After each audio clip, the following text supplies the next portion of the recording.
จะว่าจะไหนบ้างถามทำไมเออกับยิบถามว่าเฮ็ดพระเข้าทิพย์เป็นเฮ็ดพระเข้าให้พ่อให้แม่ที่ว่าดวงรับไปแล้วเฮ็ดพระเข้าทิพย์กับพระเข้าอย่างมาคัดเด่นในพ่อแม่หันเขาว่าพระเวนพระเวนมีอยู่สองวาระวาระหนึ่งคนที่ตายไปแล้วบวชพอวัตแมนพระก็ตามน่ะเจ้าภาพนั่นน่ะเขาถือกันจังซี่ตายปั๊บไปแล้วเดี๋ยวเขาก็ไปเฮ็ดเวรรถใจตอนเช้าก็ตามเห็นพระเขาคือพระกฐินนั่นแหละคืออาหารที่คนตายเขามักกันพอตู้เสียแล้วมักแล้วก็ มาคนมาแก้วเอาใส่ อาหารเท่านั้นแหละบ่แม่นเก่าเนือง10เนืองสังดอก เมื่อไหร่ก็ได้ เท่าไรก็ได้เท่าไปตู้น้ำหมักก็ฉันก็ซื้อมาให้เราจังซี่แม้แต่ว่าเขาบ่ทิ่มเขามากอกยาอันบ่ห้านก็ได้ แต่มาเดี๋ยวนี้เพิ่นบ่ใส่ก็บ่เป็นหยังเขามักเขาอยากแต่อยากใส่ก็ใส่ก็บ่ว่า ป้าเขาบอกกะ อันนั้นพระเวร เอาเวียนเนาะ คนตายนี่บ่ทันได้ไปโปรงศพอ่ะนะตายปักต้องไปเว้นโลดคำว่าเว้นนี่ต้องเฮ็ดย่ำใดต้องถวายให้แก่สงฆ์ใดต้องมีพระสงฆ์หับแล้วก็ได้กินได้พระสงฆ์ก็ต้องได้สันได้คันเว้นแล้วบ่พระสงฆ์บ่สันน่ะบ่ได้ถึงเว้นแล้วเป็นพระบูชาไปละบัดนี้ถวายแล้วเป็นพระเว้นน่ะพระสงฆ์ต้องได้สันจึงเป็นพระเว้นน่ะ อันแบบว่าถ้าแต่งพระเข้าแล้วพาบ่ได้สั่งพระบูชาแล้วละที่บอกว่าจนเราผ้าเว้นผ้าเก่าทิพย์ผ้าบูชาเป็นจังได๋เนอะถามมาแล้วก็ตอบไปมันนี่ตายปั๊บเดี๋ยวเขาก็จะเว้นโลดเว้นทุกมื้อจนมือป้องศพพวกเขาถือนี่ตั้งอดีตนี่นะอันไปใส่หัวโลงอันผ้าบูชานั่นน่ะบ่ได้กินมีแต่แมงวัน เป็นการกินเยอะ ก็หมดแซ่บปานใดก็บ่ได้กินหรอกตอนจะได้กินนี่ผ้าตัวนั้นน่ะเป็นผ้าเว้นแล้วผ้าต้องสันเดี๋ยวนี้บันทึกกันว่าให้สามารถให้ผ้าสันมันก็กลายเป็นผ้าบูชาไปติผ้านอกผ้าในพะว่าไปอีกเว้าลืนข้อง แบบลักษณะว่าเป็นญาติอาจารย์บางคนถือสร้างแบบว่าเขาไม่ได้ยินจะว่า ถืออย่าง เพื่ออาจารย์เพิ่นมีเครื่องมีของแล้วเพิ่นสิบ่สานนั่นเอง บ่ซั่นหยัง บ่สานเข้าเพื่อเพิ่นเอาไปไว้ เอาเวียน เป็นทาเวน วิซ่าให้จ้างพระน่ะ แบบว่า ปฏิเสธของท่านบ่แม่นพระโลดเจ้าเป็นเนื้อหน้าบุญเนี่ย เพิ่นแข่งคอยันคืนบ่ลงนี่นะ โอ้ยอย่าไปเว้าหาทางแค้นเพิ่นสันให้กระโดด อันนี้กันตายโดยในพาเวนคือเก่า บาตาบัดนี้เพิ่นตายไปแล้วจนฮอดมื้อแจกบางคนก็เห็นเลยบางคนก็บาวันเฮ็ด ว่าพน้อยว่าก็สมมุติว่าเพิ่นก็นำแบบครบรอบเพิ่นเสียสิก็นำไป ก็เฮ็ดพระเวทของเก่านั่นแหละ เก่าโดยอะไรกันพาเวนคือเก่า ก็บัดพระกฐินนี่ก็ถวายแก่พระสงฆ์ก็คือพระเวทนั่นแหละแต่วัตถุประสงค์เป้าหมายหลักคำว่าพระกฐินนี่เจ้าของผู้อยากเฮ็ดบุญน่ะผู้อยากเฮ็ดบุญนั่นน่ะเจ็บไข้ได้ปัญญานึกถึงใครก็ตามดิคิดอยากเฮ็ดในเวลาไหลบ่เกี่ยวแต่ว่าอยากเฮ็ดฟ้าน้ำฝนน้ำนั้นก็ตามนะบ่มีกาลโอกาสบุญน้อยสักนิดนึงก็ก็ถวายผ้าขาวทิพย์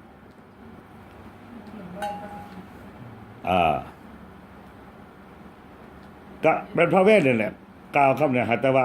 แทรกคำว่าทิพโพสนาคันพระเวทนี่มัตตาพัตตานี่มัตตกะพัตตานี่เปลี่ยนคำเว้าหน่อยเดียวอธิปโพสนาเฮาเฮ็ดให้บุญให้เฮาเองก็ได้คือเฮาเจ็บไข้ได้ปัญญาหรือว่าจิตใจบ่ดิบบ่ดีนั่นนะได้เกิดความอุกอังตั้งท้องอยากเฮ็ดบุญแต่ว่ามันสิเฮ็ดบนครูบามาสันดูเฮือนก็คือแต่ว่าอันของอยู่ลูกก็ยังอยู่ที่นี่นะแต่ฟ้าวอยากเฮ็ดพระกฐินแม่นบุญชนิดหนึงแม่นและพระเวทอยู่ในงานบุญเป็นพระเวทเบิด บัดอุทิศได้บัดนี้อุทิศ แล้วพระก่อนอุทิศให้ส่วนใหญ่เขาจะกล่าวมันจะอุทิศให้ตัวเองและผู้อื่น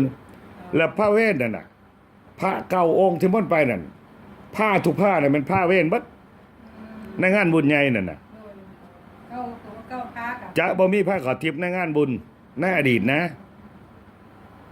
แล้วจะบ่มีผ้าบูชาพระอันที่เอิ้นว่าผ้าบูชาน่ะจะบ่มีม่อนพระไปเก้าองค์ก็เก้าผ้านั่นโดดหรือว่าม่อนพระไปเก้าองค์ก็เค้นเป็น20-30ผ้าก็บ่เกี่ยวผ้าเว้นแว่นบัดทุกผ้านั่นเอิ้นว่าผ้าเว้นในงานบุญน่ะนะอยู่วัดมันจะมีผ้าเขามาผ้ามาแต่งร่วมเนาะหากส่วนใหญ่จะบ่มีผ้าร่วมในอดีตการบ่ว่าวัดอยู่ในเมือง ก็คืออยู่วัดบ้านนอกบ่มีผ้าร่วม มีแต่ผ้าเว้นเบิดเพราะในอดีตการผ่านมานั้นวัดทุกวัดจะบ่มีเรือนครัววัดทุกวัดจะบ่มีผ้าขาวไหนมีแต่เขาแต่งมาแต่บ้านครบสูตรเลยโลดนั่งอยู่บ้านนอกมี คือแบบอยู่นอกเพิ่นออกมาพุ่นละ เห็นบ่อยู่บ้านเฮาน่ะ ห้ามาก็ เติมผ้าขาวหลายกว่าพระหาบมาโลด มันนอกให้ดิสั่ง บางคนเขาก็บ้านไกลเขาก็เฮ็ดอาหารเป็นเมียงเป็นเมียงหาบมาผ้าขาวกันยังบ่ทันแต่งเอาถ้วยใส่กระถมเอาถ้วยใส่กระตามาแต่งอยู่วัดพี่ตัวเขาเองน่ะ ข้างหลังมันครับ ยังมีอยู่เห็นอยู่ อยู่บ้านนอกก็ยังอยู่ ยัง อยู่บ้านเฮาอยู่ในเขตที่ท่านดอนนี่บ่มีด้วยแหละอันเฮือนครัวน่ะแต่มีแต่ผ้าขาวไว้ซื่อๆเขาเอิ้นว่ากระโตกใจน่ะเมื่อญาติเป็นวันประจำเป็นวันว่างเป็นวันแต่งผ้าขาวประจำแต่งานบุญเป็นเว้นบ่กำหนดผ้าขาวอีก แล้วบ่กำหนดจำนวนคันอยู่เฮือนคนน่ะนะเฮือนย่านแก่งนั่นน่ะบ่กำหนดจำนวนพระขี้ครูบ่เกี่ยวเดี๋ยวนี้อาจจะมีเพราะว่าครูบาไม่เฮียนอยู่บ้านในเมืองแล้วก็ไปเห็นในเมืองเฮ็ดก็ไปเฮ็ดน้ำเขาแม้กระทั่งเวียงจันทน์นี่สมัยตะกี้ก็บ่มีอาจารย์ขึ้นมาอยู่ใหม่ๆน่ะบ่มีแต่พระเว้นปันเดียวก็คือเว้นถ้วยให้แก่พระถ้าว่าเว้นแปลว่ามอบให้ฮะมันมาหลังๆนี่บางปี2000มานี่มีผ้าเข่าทิพย์กับปานนั้นผ้าเข่านอกกับปานนั้นผ้าเข่าในกับปานนั้นแต่งกับว่าเก้าเนืองเดินก็บ่ได้วายอีกอากาศสุดแล้วแต่ก็บ่หาม แต่ขั้นดีๆนี่มันต้องมีถ้วยนั่นมันต้องมีซ้ำกลางก็เอิ้นซ้ำนี่ถ้วยและซ้ำผ้าเข่าต้องมีซ้ำอยู่ตรงกลางตัวนั้นตัวผ้าเข่าต้มแกงหรือต้ม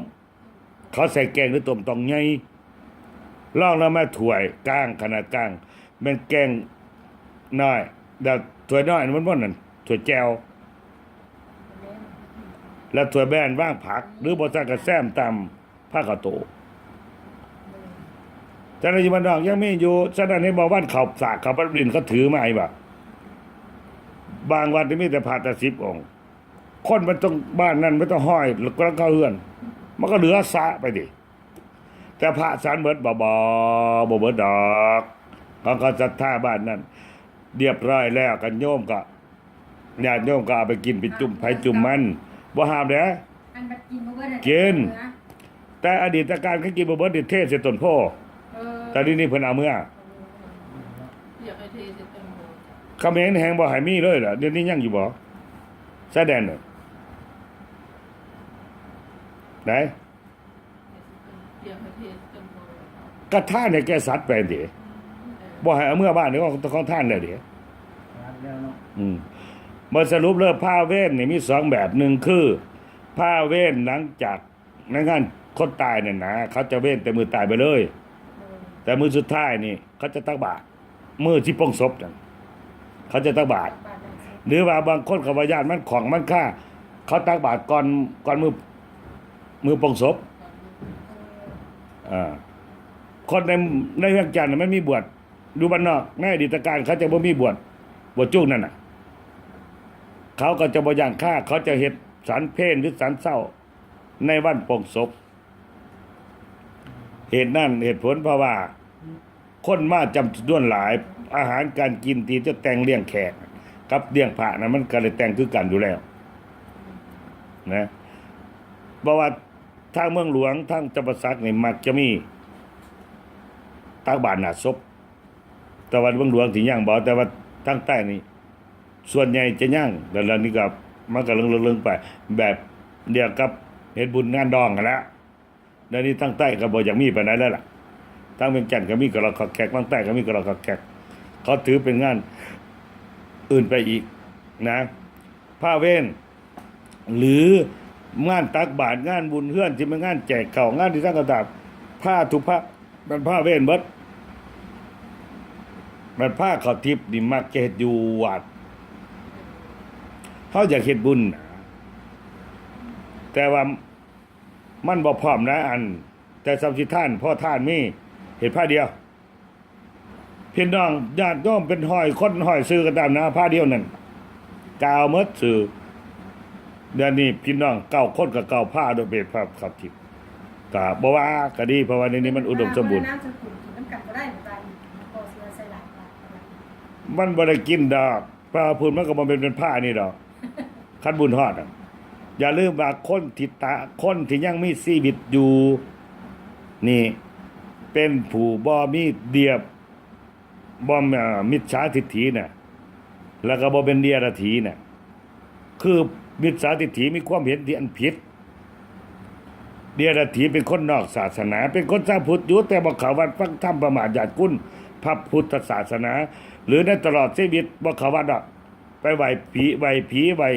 หอพระหอผีไปไหว้สัตว์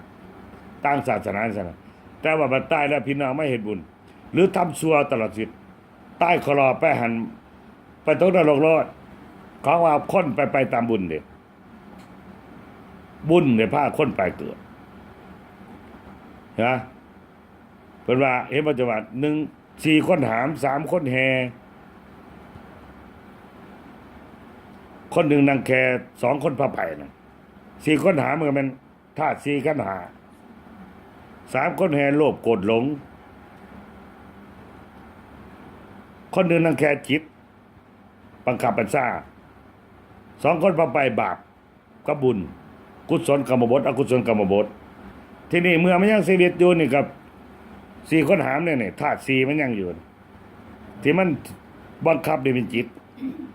บัดนี้คนสิชั่วหรือดีนี่โลภโกรธหลงอยู่น่ะ3คนพาไปมันสิไปไสน่ะ3คนแห่มันแห่เจ้าอยู่โลภโกรธหลงมันแห่เจ้าถ้าเจ้าฮู้ว่าโลภโกรธหลงมันชั่วหลีกออกไปทำบุญละโลภละโกรธละหลงจิตมันก็เสริมเป็นบุญ2คนพาไปบาปกับบุญกุศลอกุศล ดี นะ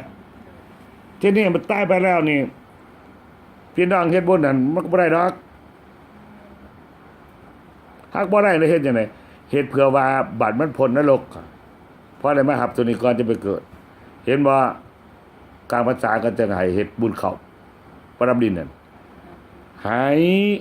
เข้าประดินเข้าพรรษานี่จังได๋ก็ต้องได้เฮ็ดนะพระเวทแจ้งแล้วเนาะว่าพระเวทก็คือน้ำเฮ็ดบุญทุกอย่างมีพระเวทเขาจะเนาะบ่นพระไป10องค์20องค์หรือผ้าขาวที่เหลือคืออยู่วัดจังซี่น่ะอยู่บ้านนอกเขาแต่งเป็นคน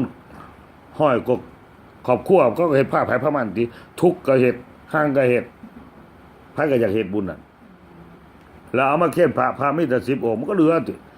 ทุกอย่างเป็นพระเวทเบิดนะบัดผ้ากฐิบนั่นก็คือผ้าขาวที่เฮาอยากเฮ็ดบุญแต่เฮาเวลาบ่ให้บุคคลบ่ให้อีกต่างๆเฮาก็ฝ่าวเฮ็ดอันนี้ไปเฮ็ดบุญแก่เฮาถ้าได้ผู้อื่นน่ะมันได้แก่เฮาน่ะทั้งพระเว้นกับท่านผู้อื่นก็บ่ได้แก่เฮาเพราะว่าถ้าไปตกนรกปุ๊บนี่ตายปุ๊บไปตกนรกเรียบร้อยบ่ได้รับทานดอกเพราะว่ามีเครื่องอาหารของเขาแล้วตายไปขึ้นสวรรค์แต่ละชั้นก็บ่ได้อีกเพราะว่ามีเครื่องทิพย์ที่เป็นบุญกุศลเขายังมีชีวิตเขาสร้างแต่เป็นยังจังเฮ็ดตัวพ่อตัวแม่เมื่อมันสิ้นบาปบุญกับบ้านน่ะไม่ได้หาของท่านเป็นกลางด้วยเมื่อมันสิ้นบาปมันก็มาอยู่หั่นถ้าสิ้นบาปมีโอกาสพลาดไผน่ะได้ไผเป็นผู้ได้เฮาของเก่าถึงสิเอิ้นมอบให้เจ้ากรรมนายเวรมอบให้ผู้นั้นผู้นี้ให้พ่อให้แม่เฮาทั้งนั้นบ่ได้เพิ่นจะเอิ้นว่า บุญได้แก่ผู้ทำกรรมได้แก่ผู้สร้างผู้บ่สร้างห้องเฮียกเอิ้นก็บ่ได้เศษส่วนบุญของพี่น้องญาติมิตรที่ทำให้ด้วยเหตุนั้นทางพุทธศาสนาจึงบอกว่าทานจนเห็นบุญเถิดท่านอยากหังอยากมีอยากค้าขายเจริญรุ่งเรืองท่านบ่ซักว่าท่านแต่เขาท่านเงินท่านทองสร้างกุฏิดีหารนอกจากนั้นยังมีจดถามนศักดิ์ก็เฮ็ดกองโหดกองบวชอื่นๆไปตามกองอัฏฐานี่เป็นสามัญญทานเฮ็ดได้ทุกเวลาเด้ตัวเนอะ เนาะ มันนี่จำไว้สั้นถามแล้วก็ตอบไปจากเฮ็ดก็เฮ็ดแต่ว่าเฮ็ดน่ะเฮ็ดต้องสอบกับเพน โดย แต่บ่บังคับอีกเจ้าต้องมาเพนต้องมาเศร้าๆนะมันจะเป็นบ่แม่นมาแต่สอบกับเพนบ่มาแต่ตัวแรงเขาตัวแรงแล้วพาสันก็บ่ได้แล้วนะผ้าเว้นก็ดีผ้าก็ทิพย์ก็ดี พระต้องสันจำเป็นผ้าคันแม่นจะสิแต่งมาใส่ผ้าค่ำก็ตาม แต่จะบนพระบริษัทของเจ้าเป็นพระบูชาบ่ได้อานิสงส์ อาจารย์มีคำถามที่ถามเองค่ะ ตัวไม่ได้อาจารย์ ถามมา เพราะว่ามีมันใส่บาตรแต่ละมื้อนะอาจารย์ อันนี้แก้ข้างน้อยแบบใส่เงินทุกมื้ออันนี้คือหนึงเป็นใส่น้ำกันให้ได้อาจารย์3คนนะแล้วว่าแก้ข้างน้อยว่าอย่างเจ้าผู้มากใส่เงินแล้วเจ้าสิเป็นบาปของเราว่าให้ครูบาอาจารย์มีกิเลสซะเมื่อได้เพิ่นเกิดแล้วว่าเงิน1,000 2,000เสียเพิ่นเป็นกิเลสจังได๋เป็นยังไงเงินเขาสะสมเอาจาก อยู่ใส่เงินนั่น เป็นใส่บาทนี่นะ บ่นะอันผู้มีเงินนั่นน่ะอยู่ใส่เงินไปเอามาให้เบิ่งดู อันไหนเงิน เพิ่นว่าเงินนั่นอยู่ใส่เงิน แม่เพิ่นเอ้ยเพิ่นใส่บาตรเช้า ปัจจัยมันก็เป็นดินนะปัจจัยมันก็มีเครื่องนุ่งมีอาหารมีเครื่องใช้ไม้สอยกุฏิวิหารศาลาห้องธรรมฮอดแจกยาเพื่อปัญญาใช้ปัจจัยอยู่ใส่เงินน่ะบ่เคยมีอาจารย์บวชมา30ปลายบ่มีคนใส่เงินในบาทหรอกมีแต่ใส่ธนบัตร ธนบัตร เออ ไปถือในสิ่งสมมุติ เห็นไหมล่ะ อาจารย์อธิบาย บาปซ้ำเห็นบ่ล่ะถ้าอ่านอยู่ดีๆตลอดขนาดเขาว่ามิจฉาทิฏฐิเห็นผิดอ่ะมันเกิดอยู่ไทยพ้นบ่แม่นครูบามีกิเลสมันเกิดอยู่เฉพาะกรุงเทพหรือเมืองใหญ่ๆมันเกิดว่าบ่แม่นพระมีกิเลสได้พาเพิ่นกระทำหน้าที่ของเพิ่นได้เงินมาเพิ่นก็ไปใส่ใจค่าหำค่าเฮียนค่ารถค่าล้านเพิ่นมันสิไปหลายๆพอปานใดแต่มันกิเลสไผเป็นผู้ผิดเป็นผู้มีกิเลสบัดนี้คนนั่นมันข่าวต่างๆน่ะมันคนปลอมเป็นพระนะปลอมเป็นพระมาบวชอยู่ในกรุงเทพลาวมาบ่มีดอกลาวเฮากวดสอบกันได้บ่มีไผสิกล้าให้ลองบวชเบิ่งโลดบวชมื้อนี้ก็เห็นมื้อนี้โลดบ่ข้อร้องให้มันบินบาตจนรวยหรอกเฮาแล้วเอาเรื่องสังคมเขามาเว้าสังคมเฮามันก็แบบกินหัวตายติกลายเป็นผู้เฮ็ดผิดไปบาทเดียวเลยบุญเด่นมาตลอดแต่น้อยเท่าชีวิตเงินเจียหาแต่จับแต่ว่าคันเงินเป็นค่ำหั่นน่ะเดี๋ยวแก้ไขปัญหาตัวนี้ก่อน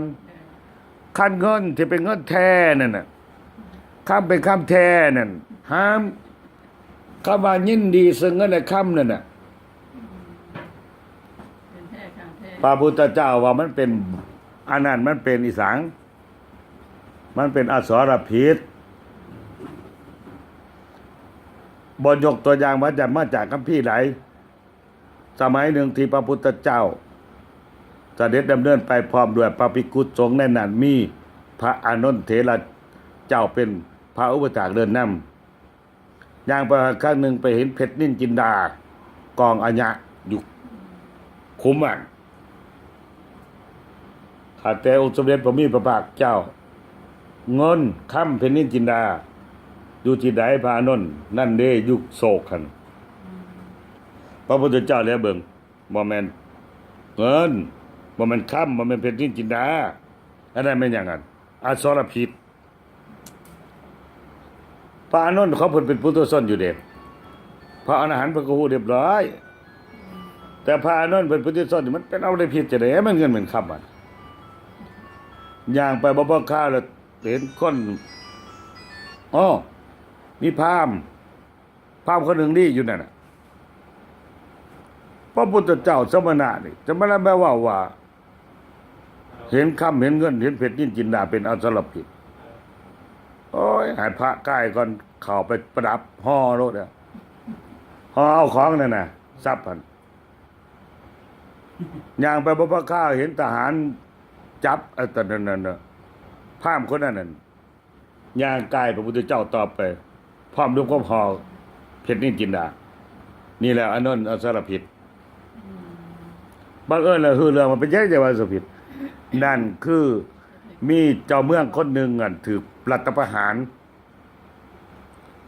แล้วเอาเพชรมานี่เขาตามเพื่อนเขาตามขโมยผู้รัฐประหารน่ะก็เลยถิ่มสับล่งหันก็วิดไป แล้วพราหมณ์เห็นก็สิเอาแต่พระพุทธเจ้ามาลายมาก่อนก็เลยดีนี่แล้วปัญญินพระพุทธเจ้าว่าอสรพิษข้านพระพุทธเจ้าจะเอาสิทธิ์ได้จังไหนอันนี้มันค่ำแต่เห็นกับหูกับตาเขาโยนลง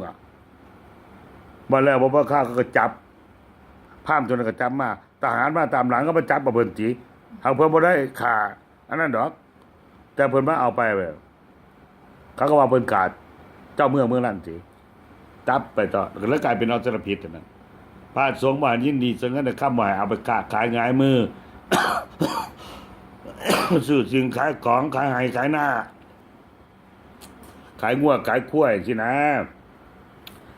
ว่าซับไซในถ้ำเพื่อการข่ามันบ่ได้เห็นว่าก็จะหลีกเลี่ยงว่าสิ่งที่มาเอากับพระเนี่ยเอาเงินทบแทนไปขึ้นนั่นเอิ้นว่าบูชาเพื่อหลีกเลี่ยงเขาว่าการค้าขายนี่ซ้ำว่าเอาใส่บาท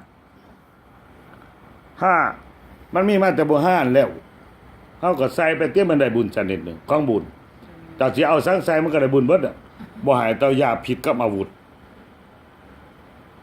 เท่านั้นเองจะใส่ได้บุญเบิดขนาดใส่ปัจจัยเนี่ยมันก็เป็นสื่อกลางแต่เงินมาบางที่พระอาหารพาไปกินบ่ได้เพิ่นก็เอาปัจจัยจนไปซื้อ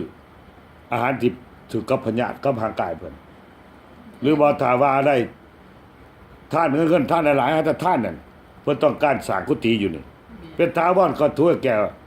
เป็นการทำลายชนิดหนึ่งและทำลายศาสนาชนิดหนึ่งได้น่าคิดตัวนั้นน่ะคนสมัยตะกี้นะก็เฮ็ดบุญนี่สมหวานเนาะได้ก่อในขอนี่เขาเฮ็ดบุญแล้วมันมีคนสวยบุญแต่ว่ามาเพาะบุญน่ะเขาตอบว่าบุญนำกันเด้อบุญนำกันเด้อเงินบัดนี้ได้ทั้งวัตถุทั้งเงินหลายๆน่ะเขาไปเขียนพระบัดเบิดแต่ว่าบัดเหลือแล้วน่ะเขาบอกเอาไว้ในเฮือนนั้นมันเป็นนั่นน่ะเป็นอสรพิษล่ะจะเอาขึ้นเงินบริจาคไปลงทุนอย่างอื่นจะสิฮู้จักบ่ดีบ่ดีเอาไปกินเหล้าซ้ำอีกเงินบุญคนโบราณคนเจ้าแม่ย่านางที่หลงเหลือในอดีตการหรือว่าคนโบราณที่เขาถือมาตั้งแต่ก่อนปล่อยมาจนฮอดยุคนึงยุค 2000เขาบ่ให้เหลือเลยเงินนี่เขาใช้จัดใส่จ่ายต่างๆแล้วแค่ครูบาอาจารย์เหมาะสมน่ะก็ตายเป็นเงินกลายเป็นเงินกองกลางเงินหัววัดเอามาแค่เจ้าที่การวัดทั้งหมดเจ้าที่วัดนี่เป็นเงินกองกลางแล้วเอามาสร้างวัดเห็นว่าคนตะกี้เขาจะสร้างวัดเดือมยิ้มยับเรื่องจันทร์นี่สร้างโดยค่ำพุ่นประวัติศาสตร์เขาบ่เห็นบาปมีแต่หงเครื่องแต่ว่าค่ำเดี๋ยวนี้ไปใส่อันแบบมันถูกเผาได้ก็เลิกอันนี้ว่าอาจารย์ว่านี่มีหลักฐานบ่มีหลักฐานจังไหนอันวัดธาตุขาวเนี่ยน่ะวัดหล่มว่าปี2010น่ะมีแต่พระค่ำแต่ว่าครูบาบ่สร้างมีแต่พระส้นได้สร้างแล้วนี่ฮะเอาบาปอีกยังได้พระเก่าไปไว้เฮือนพระเก่าจะมีครับเจ้าศรัทธาเขาสร้างโดยเงินบริสุทธิ์โดยจิตบริสุทธิ์หวังสวรรค์นิพพาน ให้มนุษย์และเทวดาได้ไหวแล้วเฮ็ดด้วยข้ามก็ตามด้วยเงินดินจิตสิมั่งก็ตามไปขดถวายไหวบัดบ้านเมืองพังเพย้อนสยามทำลายซ้ำแล้วซ้ำเราพวกโจรอีกก็มาปุ่นมันก็ยังเหลือฮะฝรั่งมาฟื้นฟูเวียงจันทน์คนฉะนั้นยังบริสุทธิ์อยู่เห็นผ่านอยู่เดินดินกินต่างๆนี่เก็บพร้อมไปไหว้บัดทิมซะทิมนั่นน่ะว่างเสียสิมว่างคนเขามาฟื้นฟูเวียงจันทน์ใหม่น่ะบัดสวรรค์มาบัดพระเจ้าเพชรสราชลงมาตั้งสภาราชสมฤทธิ์จันทบุรีแล้วจึงประกาศผู้ใดมีพระกำปังเงินเขาบอกเอาไปไว้เฮือนนี่ให้เอาไปฝังว่าเอาไปไว้วัดไว้สิมบัดนี้ต่อมาย่านโจรย่านจังก็ไปสร้างธาตุกวมเขาจะเห็นธาตุที่มันล่มมันเป็นจึงโกนไว้แล้วบ่เขียนประวัติศาสตร์อีกทั้งไว้เพื่อย่านโจรมันมาขุดมาเดี๋ยวนี้คนหยาบขึ้นจะได้ของดีลักวิโจรมีขโมยเอาของเขาปล่อยไว้ดังที่กล่าวไว้แล้วเขาบอกว่าวัดก็ตามพระก็ตามเขาปรารถนามรรคปรารถนาผลปรารถนานิพพานแล้วเนี่ยเขาจะปล่อยไว้อีกบัดสุดท้ายน่ะหากบ่มีในภาษาบาลีเด้เป็นภาษาลาวโลดหากไผนำเอาไปไว้เป็นสมบัติส่วนตัวขอให้มั่นไปใหม่ในอเวจีนรกคนเดี๋ยวนี้ซ่องหาแต่ของเก่าเอาไปไว้ของเก่ามันก็อยู่วัดมีแต่โจรกรรมเท่านั้นจังไหนมาจึงเป็นครอบครองส่วนตัวเจ้าบ่ได้โจรเจ้าซื้อมาเจ้าซื้อของโจรแล้วครอบครองของโจรมันก็เอาไฟไปเสียเฮือนดิ2ต่อ1เป็นของโจร2ส่งเสริมการให้มีการโจรกรรม3เขาปล่อยไว้นั่นคือไฟแล้วนั่นน่ะไฟมานรกติไฟมหาวิจีเห็นบ่ผู้มีพระเก่าสิรวยไปไหนก็ฮอดในบ้านในเฮือนสุดท้ายหังไม่ดีได้แต่แล้วก็ตามบัดใกล้อายุ40-50ลงไปแล้วธุรกิจการเงินต่างๆห่วยลงทุกเจ้าทุกนายเลยทุกคนเลยอันนี้ขั้นว่าสั้นๆเพื่อให้คนมีศีลธรรมมันน่ะเขาจะบ่ล่ะฉะนั้นอยากไปสวรรค์ก็ดีก็ต้องทำตอนนี้แหละทำหลายทำน้อยคิดบริสุทธิ์ไปสวรรค์ทั้งนั้นสิได้เงินเพชรบุญตามเรื่องในสร้างนี่จัดการบริหารหนี้สินเรียบร้อยเหลือเท่าไหร่มอบเป็นสมบัติของสงฆ์เลยคำว่าสงฆ์แปลว่าทั่วไปสาธารณะอยู่ในพุทธบริษัทที่ภิกขุภิกขุณีอุปาสกอุปาสิกาเป็นเจ้าของสงฆ์ทั้งนั้นนั้นมันจะไม่ให้บุญถูกอันนี้คิดเป็นตัวทิพย์ตัวแดนตื่นขึ้นมาเนี่ยเอาข่าวสบายมันก็เป็นกุศลแหละนะเห็นบ่ทุกขตาเข้าทุกข์แล้วเนาะบ่เห็นในศาสตร์อดีตเขาทุกข์จังซี่คือสิบ่เคยได้ทำบุญในอดีตกูสิท่านก่อนหน้าเห็นบ่ต่อเรื่องอันนั้นเรื่องกฐินน่ะตื่นมาแล้วก็ใส่บาตรเอาข้าวที่เป็นคายแห้งแล้วใส่บาตรเขาให้ปั้นหนึ่งแบ่งเป็น2ตัวหนึ่งกินตัวหนึ่งใส่บาตรเขาให้มาอีก2เราแบ่งเป็น3ม้วนผ่ามา2จนทอดออกพรรษาเป็น7เป็น8เป็น9ผ่าเพิ่มขึ้นตลอดท่านเงินคายแห้งเราสุดท้ายแล้วเฮ็ดผ่ากฐินเนี่ยตุ๊กตาเนี่ย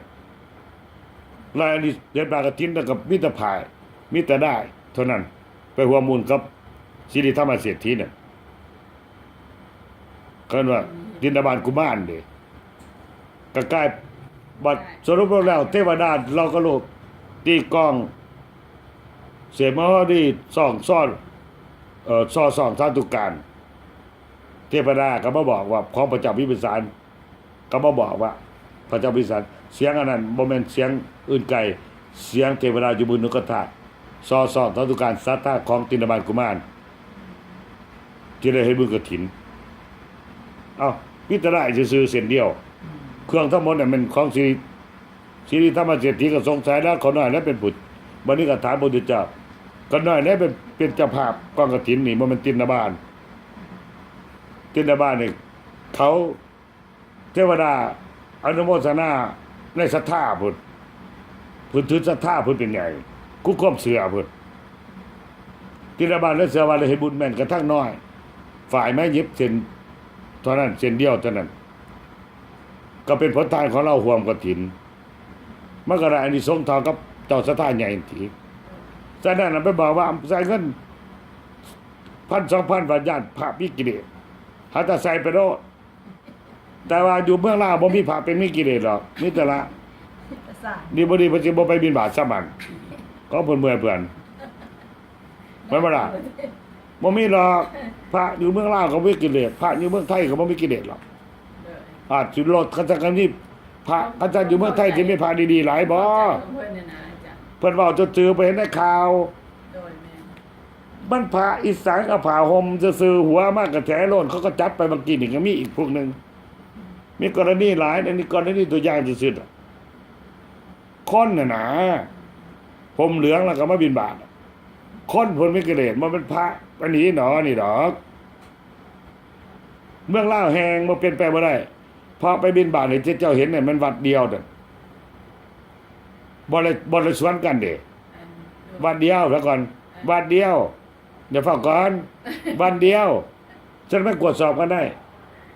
พวกซัวพวกม่านอันที่มันเป็นพอมันอยากได้เงินน่ะสิมาบวชแท้ผมน่ะบิณฑบาตให้ญาติโยมใจบ่มีดอกในเมืองลาวทุกวัดจำไว้ยางเลี้ยงกันเป็นแถวนี่มีแต่อยู่อาณาจักรราชสร้างอยู่ในประเทศลาวหรือนอกประเทศฐานยางเลี้ยงกัน แม่นวัฒนธรรมราชสร้างบิณฑบาตวัฒนธรรมอื่นไปผู้เดียว การไปผู้เดียวนี่เป็นจุดอ่อนที่ให้คนสอดแทรกคนซัวนั่นผมผ่าเหลืองมาสอดแทรกบิณฑบาตเนอะ อาจารย์ อ้าว อันนี้ล่ะอันผู้ที่ว่าเพิ่นมาเว้านะเพิ่นว่าสิอันว่าพวกเจ้านี่อันผิดฟุ่มเฟือยว่าเอามาใส่บาตรเนาะพระมื้อหนึงก็20องค์เนาะองค์หนึง2,000ก็40,000วันนี้คันพวกเจ้าอันเก็บเงินอันแบบว่าบ่ใส่เงินเนี่ยนะเราเอาเงินสะสมไว้เดือนหนึงเจ้าก็ได้ค่าเรียนลูกเลยเด้เจ้าเป็นหยังคือว่าเจ้าเอาที่ พวกอันนั้นพวกเรียนถีพวกมิจฉาทิฏฐิเห็นผิดล่ะพวกบ่มักท่านเที่ยน นี่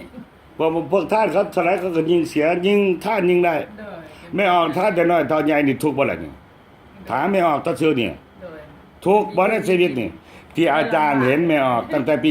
75ขออภัย85 โดย ท่านมาตลอดเขาว่าตลอด แล้วไม่ออกทุกข์บ่ถามไม่ออกดู สบายจนมูมาเลยบ่ได้ลำบาก เดี๋ยวนี้อายุเท่าไหร่แล้วนี่ 48 เห็นป่ะเห็นเพิ่นบ่แม่นเห็นว่านี่มือซื่อไหนนี่แม่ออก ถ้าเห็นกันแต่ที่พูดเลยแบบว่าคนละ อ่ะแต่เพิ่นมาสอนสาวเนี่ยแล้วก็เฮ็ดอยู่ในเรือนแล้วก็เฮ็ดสวยแม่แล้วแต่งเอาของอาหารขายอาหารบ่ตะกี้ดียังบ่ชื่อ ตายเรื่องอยู่เฮือน ขายเฮือนอยู่เฮือนอยู่ทางสี่แยกน่ะสี่แยกก็บ่เดี๋ยวนี้ตะกี้เป็นสามแยกแม่นบ่บ่ชื่อแน่ปานใดหรอก ที่แถวนี้ที่เห็น เดี๋ยวนี้ไปอยู่ตลาดพี่บอก โดยการตลาดนั้น มันเป็นทงหน้าดิเนาะ โดย เดี๋ยวนี้ตะกี้มัน บ่มีธงหน้า ตะกี้มันเป็นทงหน้า เขาปุ๊บ เต็มแล้ว เดี๋ยวนี้มันเป็นทงหน้าเด้ เต็มเบิด ทงหน้าจำวัดระร่วงนั่นทงหน้าเบิดเลยต่อมาเขาก็ปลูกเคลื่อนแล้วก็มีตลาด เอ้ยน้อง มันก็สุดเดือนก็ไม่เฮือนแม่เต็มตา ไก่โกะ ก็พออีสังไสยวงศ์อ่ะพอหยังเจ้าหยัง ไก่โกะไก่ยัง เจ้าหยังไสยวงศ์ก็เฮือนเจ้านิดนอค่ำอะแล้วก็เจ้าหยังไสยวงศ์อ่ะเจ้าซึ่งควงน่ะเพื่อน้องด้วงมันสิมีหลายสั่งแล้วไปหากันตลาด แต่ข้าวมันยังน้อยขายไก่อยู่เฮือนแต่ว่ามันสินนะคะ อันนั้นพวกบ่มักทำบุญพวกกิจที่นอกจากกิจที่บ่มักทำบุญแล้วนั่งไปทำลายศาสนาโดยการเอาความคิดนั้นไปเผยแผ่แก่คนแต่อื่นๆเป็นการทำลายศาสนา จนวัดเฒ่าแก่มาแล้วกลับมาฟื้นเฮ็ดบุญอีกสิท่านเถิดกองกฐินบุญกับกองกฐินกับกลายเป็นกองกบูดเน่าไปบ่ได้เป็นอานิสงส์เพราะมิจฉาทิฏฐิกลายเป็นเดียรถีแล้ว กลับมาเฮ็ดบุญบ่ได้ เฮ็ดได้แต่บ่ได้บุญอ่ะ เพราะจะเป็นเดียรถีแล้ว เรื่องบุญกระถินนี่เสื้อได้คือทำไมบ้าเลย เออ เฮ็ดกระถินปีละปีเฮ็ดเด้ก็ต เทื่อนึงได้ก่อนก็ไปเทื่อนึงว่าตายนั่นแหละได้กลับมาย้อนบุญกฐินเลยตอนนั้นก็มีแต่เอาไปกินกฐินนั่นแม่ อยากเฮ็ดบุญก็เฮ็ดโลดตอนที่มีเข้มแข็งเนี่ย อย่ารอเลยอย่ารอ แม่นไหม มีหลายคนเราอ่ะสิยกตัวอย่างยาวเติบได้นี่เนาะรอท่าหากว่ามีมาใหม่หรอกความคิดตัวนี้ความคิดตัวนี้นี่หลังปี2000มาบ่เคยมีเอาดามเนี่ยบ่เคยมีในอดีตความคิดตัวนี้บ่เคยมีในอดีตเท่าแล้วจังเฮ็ดบุญน่ะมึงจะฝ่าเฮ็ดตัวน้อยอย่าไปใต้ก่อนความคิดตัวนี้ของอาจารย์บวชกัน30ปลายปี อยู่ในสังคมวัฒนธรรม หลายท้องถิ่นใต้สุดพนมเปญตะวันออกสุดฝ้ายฝั่งทะเล สมุทรสาครระยองจันทบุรี ไปเบิดในสุดกับอุทัยธานีลพบุรีได้เข้ามาน่ะราชบุรีปราจีนเข้ามาบางจังหวัดอยู่ในภาคอีสานบ่ได้ไปแต่ภาคเหนือ ไปซื้อๆแต่บ่ได้ไปแบบทำบุญอ่ะ ภาคกลางของไทยนี่ประเทศลาวนี่หลายน้าบุญพระเวทแต่อุทัยแต่ลพบุรีนี่บางบ้านมันเป็นบางกลุ่มหมู่บ้านชนชาติลาวเด้ประเทศเฮานี่แหละพระเวทแบบอีสานแบบลาวเฮานี่ติลพบุรีแถวนี้ประเทศเบิดบ่ประเทศก็ไปสันเพศน่ะขมนต์สันเพศส่วนใหญ่อยู่เมืองใต้เขางานแจกจังซี่บ่มีดอกมีแต่มนต์สันเพลทั้งนั้นงานเดือนบุญตักบาตรเช้าบ่ค่อยมีน่ะอยู่เมืองไทยโดยเฉพาะอยู่กรุงเทพจะซั่นแต่ว่าละมื้อใดแล้วถามแต่คนนั้นมันบ่จักอายุตายดอกพระอยู่จักมื้อตาย แต่ต้องเกิด มื้อเกิดจักบ่ฮู้จักนะแม่มาพ่อบอกพี่ ตะกี้ นี่บ่ดีมีหลายคนแต่ว่ามาไม่ออกเกิดวันหยังโอ้ยบ่จือซ้ำแม่บ่ได้บอกลูกหลายคน บางคนก็ว่าแม่เขาน่ะตายตั้งแต่ยังน้อยแล้วบ่ฮู้จัก คนกับบุตร โอ้ยดีแล้วแม่เอ้ยบ่ฮู้วันเกิดนี่ดีแล้ว มันบ่พงศาสตร์ จังโมหุ่นจังโมยุ่งเนาะ เอ้ยดีๆแม่เอ้ยกันฮู้นะยุ่ง ยุ่ง มีแต่หาทำดีไปเลยเด้อเฮาบ่ฮู้นี่ทำแตะบุญเด้อบ่ฮู้ว่ามันสิตายมื้อใดบ่จักขอเข็ดเว้นมาเกิดกับเฮานั่นแหละความชั่วเกิดนำเฮาเนี่ยคันเฮาทำชั่วหลายมันก็มีเคราะห์นี่อีนี้ของมันแล้วถ้าทำดีหลายนี่บ่เฮาแต่ว่าเคราะห์หรอกแฮมเมอร์ค้อนคะเนินมันก็บ่มีครับ บอกก็ไม่ออกฟังน่ะบอกจังซี่มันจะสิเข้าใจ อันนี้พวกเดียรถีพวกมิจฉาทิฏฐิเห็นผิด และพวกเดียรถีนี่พวกศาสนาอื่นต้องถามว่าเป็นพุทธอยู่เป็นชาวพุทธแต่เอาแนวคิดยืมปากเขายืมปากตัวเองมาทำลายศาสนาตัวเขาว่าทำบุญทำยำไรก็ได้อากาลิโกบ่มีการบ่มีลาภเพิ่นบอกเลยดิสวากขาโตภควตาธัมโมพระธรรมอันเป็นธรรมของพระผู้มีพระภาคเจ้าตัดไว้ดีแล้วเป็นบ่ล่ะสวากขาโตภควตาธัมโมสันติติโกอากาลิโกเอหิปัสสิโกปัญญิโกนั่นแหละเอหิปัสสิโกแต่พูดเฉพาะบุคคลนี่ต้องแปลยาวอากาลิโกนั่นแหละ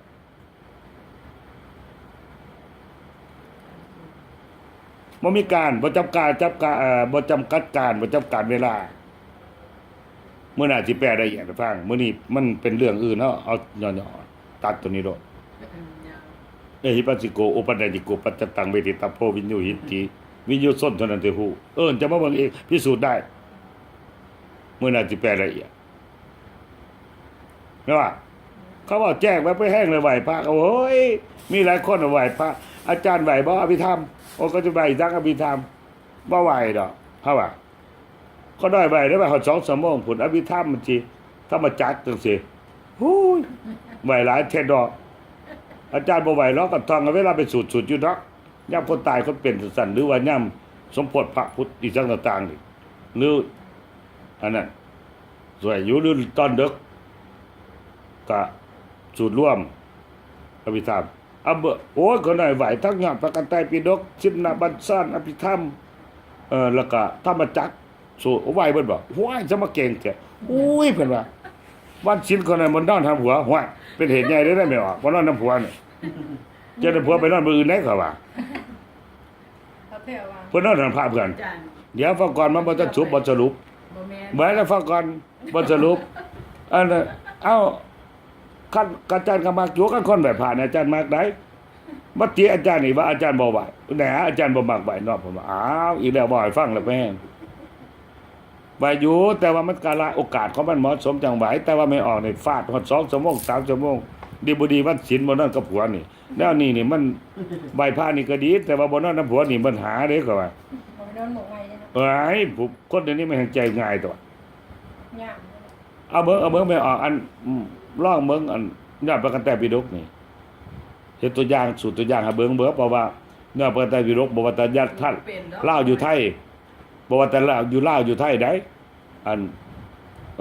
มันต่างกันจังหน่อยลองเบิ่งไม่เอาแทรกตัวใดบิดเบี้ยวแล้วบัดนี้อยู่หั่นแล้วนั่งเบิ่งน่ะ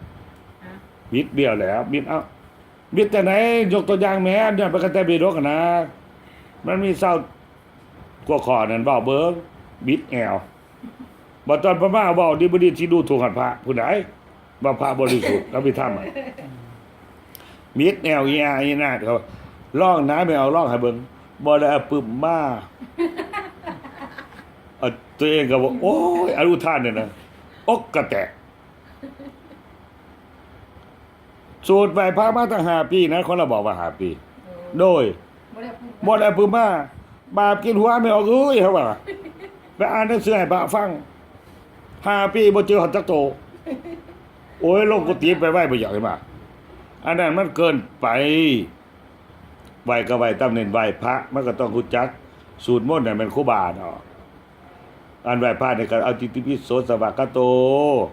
สรรเสริญพระรัตนตรัยสรรเสริญพุทธคุณธรรมคุณสังฆคุณคารวะสมมาแผ่เมตตาแล้วก็ญาติน้ำแล้วก็อุกาสาวันตาแล้วก็แล้ววันพระสงฆ์นี่ก็ต้องได้ไหว้พระเริ่มตั้งแต่พุ่นแล้วอรหังสัมมาบุษราดอกไม้ลงไปกับพุทธคุณธรรมคุณสังฆคุณแล้วก็เริ่มสูตรมงคลบัดนี้เริ่มตั้งแต่สัพพุเทศกันไปแต่บ่สูตรหลายมันหลายเป็นเหิงอ่ะสูตรเป็นมือละเท่าไรบทเอา1เป็นการให้มันหลายคืนแบบพาหลายคืน2เพื่อเป็นการฝึกให้จื้อตัวอันลื่นนั่นไหว้พระก็บ่จักสูตรมนต์ก็บ่จักบ่ตัวไหว้พระบ่จุกอันนั้นไหว้พระอันใดสูตรมนต์นี่บ่ดีมาดูถูกพระเก่งกว่าพระไปสมโพธิพระนี่นั่งเฮียงพระโดดได้เจ้าศีลบ่มีเจ้าโตไปหากินกับปุ้นกับปาดบัดเพิ่นใส่นุ่งขาวๆเดินย่างเฮียงพระโลบาปกินหัวแล้วบ่มีบ่ขึ้นเห็นบ่ล่ะเอ้าถามมา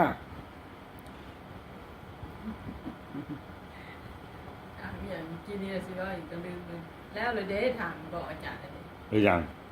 บอกอาจารย์เลย หาแต่เฮ็ดโลดบุญมันสรุปแล้วได้นี่นะมันก็เกินเฮิงเติบละยันสุว่าอาจารย์เว้าเรื่องนี้ถหลายแต่พระก็ว่าไปอาจารย์มีแต่เว้าเรื่องนี้อันผู้บ่ได้เว้าก็มีนี่คือไม่ออกจังซี่ก็มาถามเรื่องนี้อาจารย์ก็ตอบจังซี่แต่ว่าผู้มาน้ำหลังหันมาเห็นเฮาตอบบ่ทันสุดนี่ก็เห็นเฮาเว้าตัวนี้แล้วว่าเฮาเว้าหลาย อาจารย์จะเว้าเรื่องนี้จะไปนั่งอยู่นอกก้อนสลงก็มีน่ะรอถ้าเพิ่นเว้าสุดเพิ่นสิเอิ้นดอกคันจะบ่ต้องการจะฟังอาจารย์ก็บ่มักเว้าปานใดดอกมันเมื่อยนะแต่ว่าคันพระเจ้าส้นผู้มีศรัทธานี่พระถ้าอยากศึกษาจังซี่นี่บอกละเอียดเข้าใจบ่ล่ะแต่ว่าผู้มาหลังหันบ่ควรแก่ว่าเพิ่นยังเว้าอยู่เพิ่นกล้าไปนั่งนอกก่อนเพิ่นจะมาดูหม้อดูหยังนั่นน่ะเขาบ่ดูเนี่ยมีแต่ท่วงบ่ท่วงเจ้าอีกแต่จากเบิ่งอีหยังแต่เบิ่งโศกคันเบิ่งโศกนี่อาจารย์บ่มีบ่เคยมีเบิ่งให้โศก